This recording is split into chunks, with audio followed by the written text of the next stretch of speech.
E aí, pessoal, tudo bem?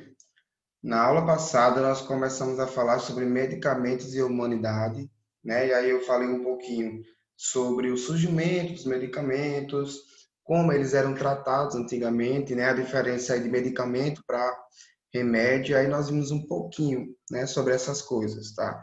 Mas aí na aula de hoje eu vou tentar dar uma adiantada nesse capítulo e aí eu vou dar uma acelerada um pouquinho, mas se vocês tiverem alguma dúvida, vocês me perguntam na aula ao vivo que a gente pode estar discutindo um pouco mais. Eu vou dar essa adiantada porque provavelmente a gente não tem mais que 15 dias para terminar esse bimestre, não. Tá? Então é por isso que eu vou precisar adiantar, tá bom? Essa parte aqui a gente já viu, tá? Isso aqui também, né? Remédio, medicamento, né? O remédio é aquele que é feito em casa, né? Que não é comercializado. Já o medicamento é aquele que a gente encontra na farmácia, que é comercializado, que é manipulado, tá?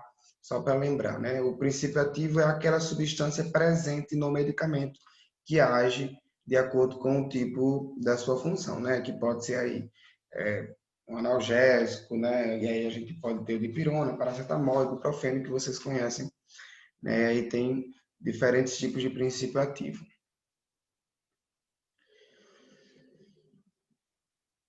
E aí a gente vai ver agora a ação dos medicamentos no organismo, tá bom? Então eu vou ler esse texto só para a gente introduzir e aí a gente começa a discutir um pouquinho sobre isso. Então vamos lá. Os medicamentos são compostos químicos que causam alterações no funcionamento do organismo para ocasionar algum efeito terapêutico. O que é um medicamento de ação? O que é um mecanismo de ação do medicamento? É a forma como a substância atua no organismo para atingir os efeitos esperados. Cada classe de medicamento tem um caminho a percorrer de acordo com sua especificidade. Após a injeção ou absorção pela pele, a maioria dos medicamentos passa para a corrente sanguínea e circula por todo o corpo, até alcançar o local desejado, denominado alvo de atuação. Então, a gente tem medicamentos que agem em todas as partes do nosso corpo, né? A gente tem medicamento que age aí no estômago, a gente tem medicamento que age na região da cabeça, que age nas pernas, nos músculos. Então, a gente tem medicamentos com princípios ativos que agem em diferentes partes, né? Só que aí a gente também tem que entender que existem as diferentes partes que vão absorver isso aí.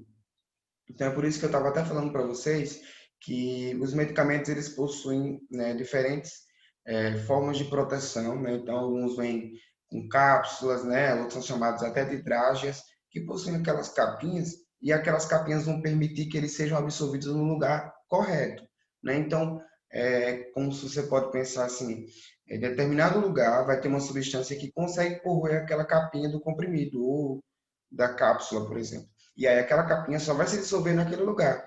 Então é por isso que você não pode abrir aquela cápsula e tomar o medicamento sem aquilo ali, porque você pode estar prejudicando e ele pode estar sendo absorvido no lugar errado, tá certo? Mas é para isso que servem aquelas proteções. Alguns medicamentos, eles servem de forma geral no nosso corpo, né? Por exemplo, os analgésicos.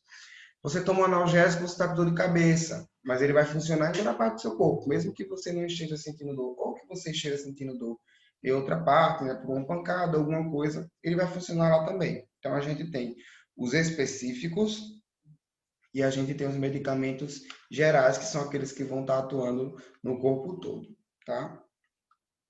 Ó, aqui tem um texto bem legal que eu vou estar lendo para vocês, que é sobre isso que eu acabei de falar. O caminho que os remédios percorrem dentro de você.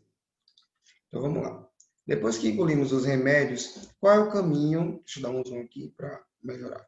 Depois que engolimos os remédios, qual é o caminho que eles percorrem no organismo antes de finalmente agirem contra a doença de vez? Sejam comprimidos, drágeas ou cápsulas, eles passam por poucas e boas até atingirem seu objetivo final. A gente explica, olha só. Tem a porta de entrada, primeiro, né? Comprimidos, drágeas e cápsulas acessam o corpo pela boca. Alguns comprimidos mastigáveis ou sublinguais, em que a absorção é bem rápida e ocorre logo de cara. Eles são usados em situações de emergência, como um infarto, por exemplo. Segundo passo, tem um túnel até a barriga. Os medicamentos passam pela garganta, descem pelo esôfago e chegam ao estômago. Lá, o ácido clorídrico quebra o comprimido em pedaços menores. As drágeas e as cápsulas são resguardadas por películas e isso impede que elas sejam destruídas nessa fase. Olha aí, nós temos as drágeas, né, que são aqueles comprimidos que eles vêm recoberto aí uma capinha que geralmente é adocicada e tem também as cápsulas, que são aqueles que abrem, né? Elas, nesse caso, não são absorvidas aí. Já os comprimidos normalmente são absorvidos lá na parte do nosso estômago, tá? Terceira fase, né? Pronto para ação. A etapa final do processo acontece no duodeno. O primeiro trecho do intestino delgado, o primeiro trecho do intestino delgado. Cápsulas hidrágeas finalmente perdem seu envoltório e são assimiladas. A digestão dos comprimidos que se iniciou no estômago também é finalizada. Então, lembrando que os comprimidos eles começam a digestão no estômago, mas aí eles também podem ser absorvidos lá no intestino delgado, que é onde geralmente as substâncias são absorvidas no nosso corpo, tá? É lá no intestino delgado e vão para a corrente sanguínea. E por último, missão dada. Os princípios ativos caem na corrente sanguínea e passam a circular pelos vasos. Quando chegam ao local em que vão agir, se ligam a receptores presentes na superfície das células e desencadeiam uma série de reações. Sua missão terapêutica está cumprida, né? Aquilo que eu acabei de falar para vocês, né? Tem alguns comprimidos que eles começam a digestão já no estômago e outros que começam apenas no intestino delgado, que é onde ocorre a maior parte da absorção desses medicamentos.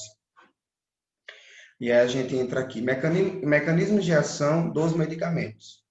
Então, nós temos o mecanismo de ação inespecífico e o mecanismo de ação específico, que é aquilo que eu falei para vocês quase agora, mas aí eu vou ler para vocês entenderem melhor. Preste atenção. O medicamento interage com as células do local-alvo e causa alterações bioquímicas ou fisiológicas para produzir o efeito terapêutico esperado. No entanto, sua interação com células, tecidos ou órgãos pode causar reações adversas, chamadas de efeitos colaterais. A atropina, por exemplo, é um medicamento usado para relaxar os músculos do estômago e pode relaxar também os músculos dos olhos e do trato respiratório.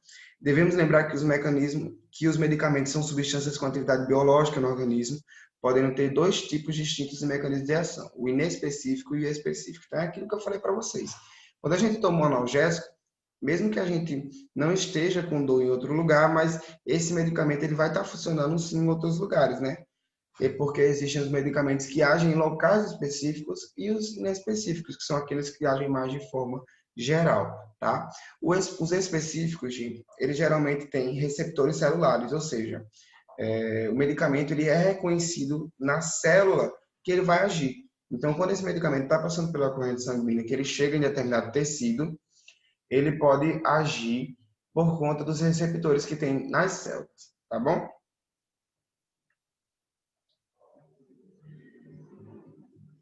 Dosagem dos medicamentos. Então, nós temos que ter muito cuidado com a dosagem dos medicamentos, né? Muitas pessoas tomam muitos medicamentos, tá? E aí, essa pessoa não toma um, não toma dois, às vezes toma 3 ou 4 medicamentos, e aí termina prejudicando o funcionamento do corpo, né? Mas eu quero que vocês saibam que medicamentos é uma droga, né? Os medicamentos, eles são considerados drogas porque eles alteram o funcionamento do corpo e qualquer substância que altera o funcionamento do corpo é considerado uma droga. E toda droga, como vocês sabem, vicia, né? E aí termina que se você ficar tomando muitos medicamentos, você pode estar aí atrapalhando o funcionamento desse medicamento e aí um dia você quer tomar e você só tem um medicamento e você não vai conseguir que esse medicamento haja no seu corpo da forma correta, tá? Então, muito cuidado com a dosagem dos medicamentos.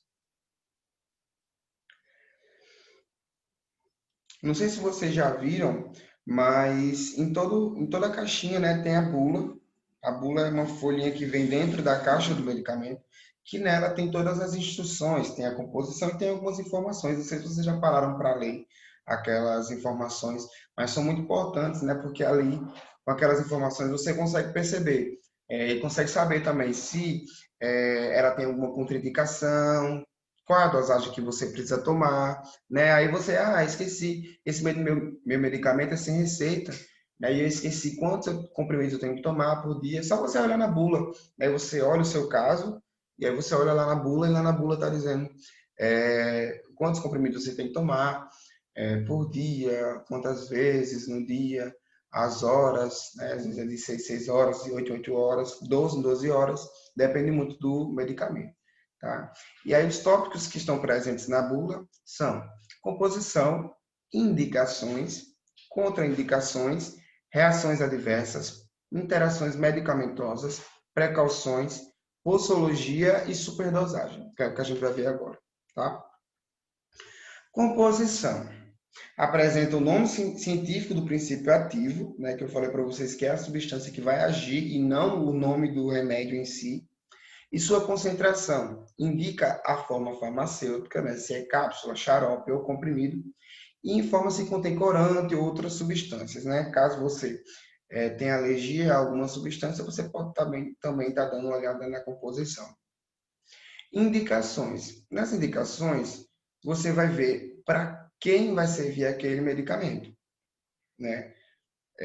Geralmente ele é indicado para pessoas que estão com problema em tal lugar do corpo, são indicados para pessoas que estão com dores em tal parte, né? E aí você vai encontrar essas informações nas indicações. E aí, se a gente tem as indicações, a gente também vai ter as contraindicações.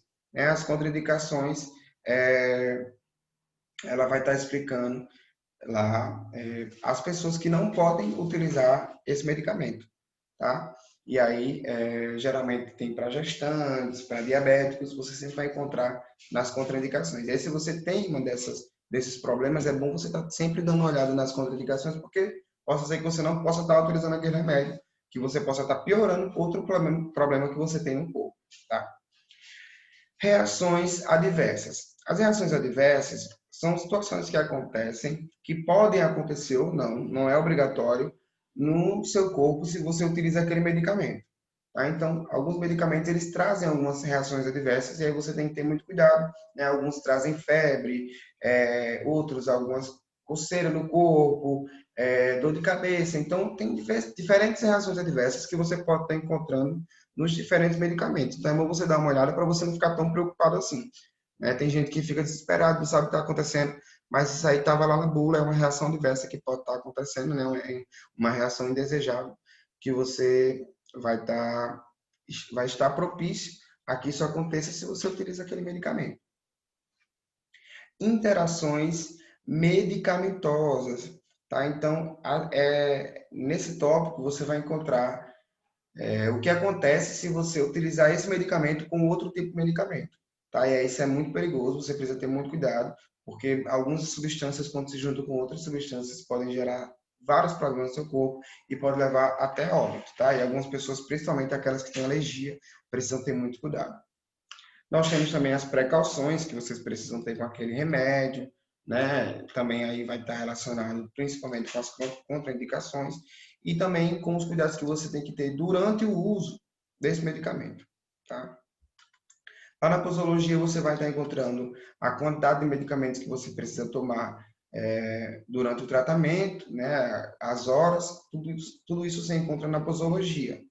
E nós temos também a superdosagem. Né? O que é a superdosagem? A superdosagem é o que você tem que fazer no caso de alguma intoxicação. Se você for intoxicado com aquele medicamento, você pode estar olhando na superdosagem e aí você pode estar vendo o que fazer. Tem alguns casos que é só lavar o lugar, tem alguns casos que você pode tomar bastante líquido que você consegue eliminar aquela substância, mas em outros casos você precisa realmente correr para o hospital porque você pode vir a óbito e você nem imaginar que foi por conta da superdosagem daquele medicamento. Beleza? Então vamos lá, vamos cuidando. Medicamentos genéricos e similares. Você sabe a diferença entre um medicamento genérico? Você sabe o que é um medicamento genérico? Né? Nós temos os medicamentos que são referências, os similares, os genéricos. Né? E aí vocês precisam estar sabendo essa diferença, porque às vezes o preço é muito mais barato, o medicamento ele tem a mesma função e você compra mais caro porque você não sabe. Tá? Então, vou dar uma olhada nisso aqui e aí a gente discute. Você já ouviu falar em medicamentos genéricos e similares? Sabe qual é a diferença entre eles?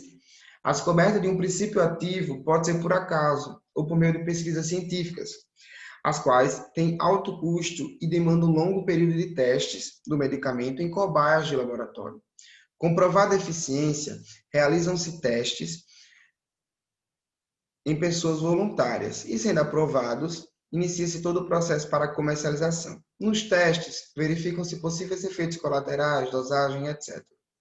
Com todas essas informações, os laboratórios devem registrar a patente do novo medicamento no Instituto Nacional de Propriedade Industrial, chamado de INPE, e assim obtém por lei a exclusividade de fabricação dele por 20 anos.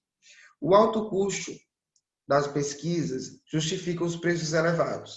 Passados os 20 anos, a patente é quebrada e a fórmula dos medicamentos é liberada para ser copiada por outros laboratórios. É nesse momento que surgem os medicamentos genéricos e os similares. Tá? Então, você já ouviu sua mãe ou seu pai, quando foi comprar algum medicamento, chegando na farmácia perguntando, existe um medicamento genérico ou algo similar? E aí você fica confuso, você não entende muito bem, né? Mas o que é um medicamento genérico?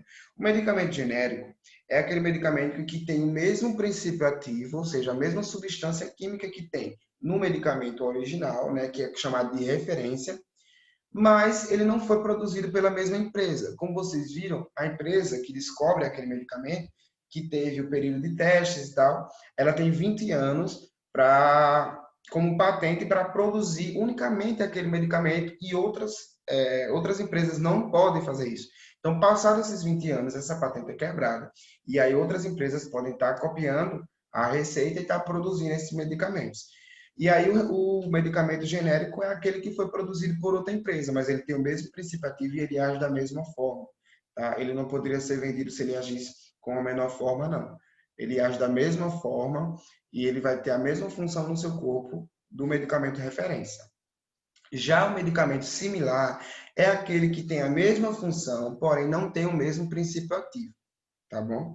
E aí, esse medicamento que ele é similar, você tem que ter cuidado por conta das contraindicações, né? Pode ser que não sejam as mesmas do medicamento de referência, e aí você só precisa ter cuidado com isso, mas você pode estar comprando que ele vai estar funcionando da mesma forma também, tá certo? Lembrando que os medicamentos genéricos, eles precisam vender pelo menos 35% mais baratos que os medicamentos referências, que são aqueles produzidos pela empresa que descobriu a substância, né, que é o princípio ativo. Identificação do grau de risco do medicamento. Então, vocês já ouviram falar, né, que existem os medicamentos que são tarja vermelha, tarja preta, né? Então, existem aí essa coloração que vai estar indicando se o medicamento ele é muito perigoso, né? Você tem que ter muito cuidado, ou se ele é mais simples, né? Então, é o que a gente vai ver agora, tá? Alguns medicamentos apresentam risco à saúde devido aos seus efeitos colaterais. Esses medicamentos trazem uma faixa, chamada de tarja vermelha, na embalagem, e só pode ser vendidos com prescrição médica, sendo que uma via da receita fica retida na farmácia. Esse procedimento é obrigatório para a venda de antibióticos, tá? Então, os medicamentos que eles têm tarja vermelha, eles geralmente são medicamentos que podem trazer riscos à saúde. Aí eles só são vendidos com prescrição médica, né, com a receita, e uma cópia dessa receita fica na farmácia para que a pessoa, que o farmacêutico tem ali a prova de que ele vendeu aquele medicamento, né, e que aquela pessoa não pode mais ir em outro lugar, se ela chegar lá naquele mesmo lugar para comprar, é uma prova que ele não pode repetir isso aí. Né? Geralmente eles carimbam também para ajudar a comprovar que aquela pessoa já utilizou aquele medicamento e que para comprar de novo ela precisa renovar a consulta médica ou ir num retorno. Os medicamentos com a taxa preta na embalagem indicam que são perigosos para a saúde e devem ser usados seguindo rigorosamente a indicação médica. Tais medicamentos têm venda e uso controlados, ficando uma via da receita retida na farmácia, da mesma forma que os de tarja vermelha. Em geral, esses medicamentos têm ação sedativa ou estimulante do sistema nervoso central e são considerados psicotrópicos, né? Geralmente, esses medicamentos de tarja preta, pessoal, eles são aqueles medicamentos que são utilizados por pessoas que têm problemas psicológicos, né? Que se consultam em psiquiatras e aí precisam estar tomando esses remédios porque eles agem diretamente no cérebro, né? E como vocês sabem, agir no cérebro tem que ter todo cuidado, né? Todo cuidado é pouco para medicamentos que agem no cérebro, porque qualquer coisinha pode levar você à morte, tá? E aí vocês precisam ter muito cuidado. Mas aí agora vocês já sabem diferenciar os medicamentos de tarja vermelha e os medicamentos de tarja preta, ok? E aí eu vou deixar essa partezinha final para a gente falar na aula ao vivo, né, que vai ser mais sobre vacina e, e soro. Eu explico isso para vocês e a gente termina esse capítulo, tá bom, gente? Então, beijo para vocês e até a próxima aula. Tchau, tchau.